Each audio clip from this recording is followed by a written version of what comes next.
Okay, so today we're going to talk about physical and chemical properties and changes. A physical property is anything that describes a substance. So color, hardness, density, mass, volume. And then there's two that I want you to pay special attention to, which are malleability, which is the ability to be pounded into sheets, and ductility, which is basically stretching into wires. Density is the amount of matter in an object per unit volume of an object. And we can find density in many ways. So you measure length, we measure width, we measure height. If it's a regular shaped object, and we multiply length times width times height.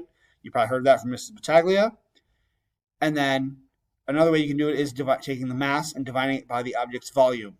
We're going to talk about irregularly shaped objects later this week. Next, we have a chemical property, and that's anything that describes a substance's ability to transform into another substance. So reactivity, so how it reacts with other things. Flammability, how quickly it catches on fire. And oxidation, which we're going to talk about when we talk about chemical reactions. The last thing I want to make you aware of is changes in matter. And physical changes alter the appearance of the substance, but don't change the substance, while chemical changes involve a new substance being created. And that's it.